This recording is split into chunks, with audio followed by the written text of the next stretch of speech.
I must talk with you about time because it's running out. Time is running out for my sister, Yarden. She was kidnapped from her home, taken from her husband and child. I stand here before you to tell you about my sister, to tell you that there is no more time.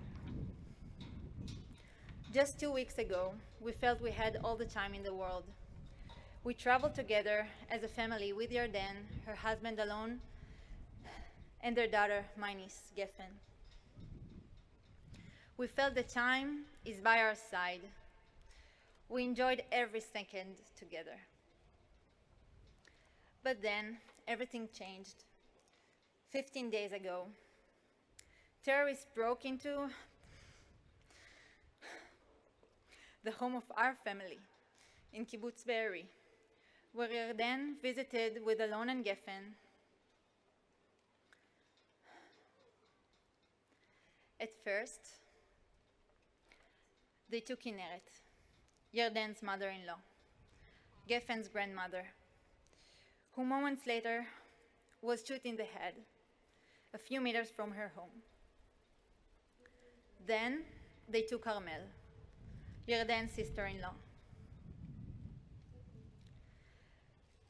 Then they took Yarden alone and little Geffen. They were dragged into a car and taken towards Gaza.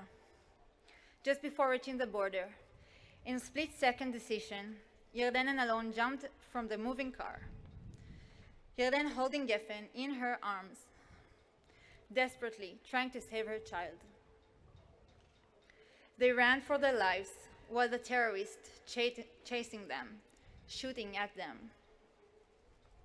At that moment, Yarden made another split-second life or death decision. She passed Geffen to Alon, knowing he can run faster and has better chance to save Geffen. Alon hid with Geffen for almost 24 hours until they reached the army forces. But my sister, she didn't have enough time. She's been taken again by the terrorists. Facing the shortness of time is not new to our family. Just 10 months ago, my mother died of cancer. All we wanted is more time with her, just another year, a month, a day, even an hour.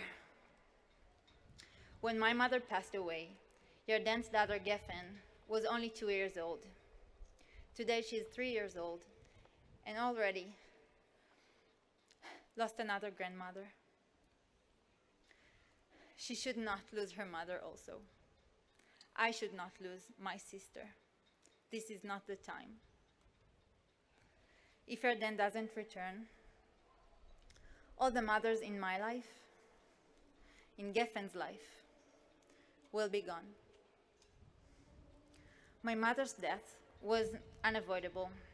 Humanity has not yet cured disease, but Yarden's death can be prevented. This is the time for humanity to stand strong and defeat terrorism. It is our time, your time, to help save lives.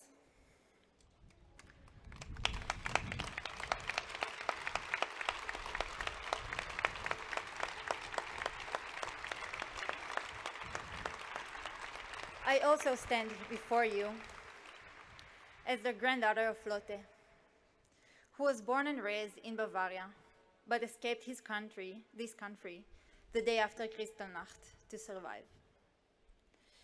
Grandma Lotte was one of the pioneers building the State of Israel and did everything to ensure a good and safe future for her family, for her people. But today, 85 years after my grandmother escaped, my sister had to run away from terrorists who wished to harm her simply because she is Jewish.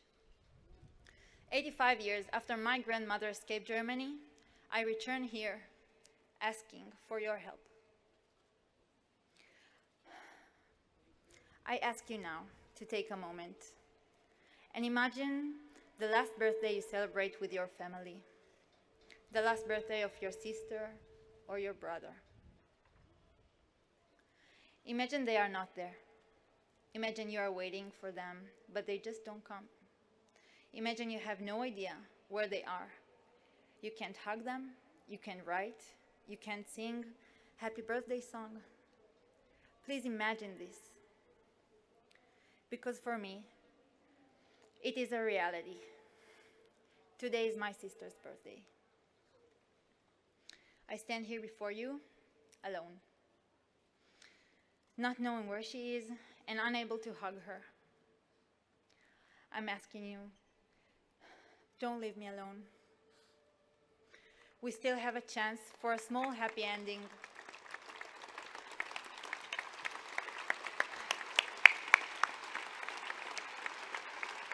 We still have a chance for a small happy ending, but we must act. Now. Germany must act. Because time is running out for Yarden and for more than 200 kidnapped hostages held in Gaza.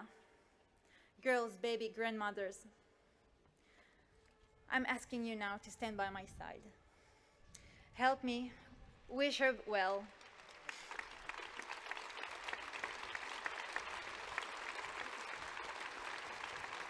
Together our power is greater. Together our wish can become a prayer. Please join me in the simplest song, a happy birthday song, a strong, loud voice of my beloved sister.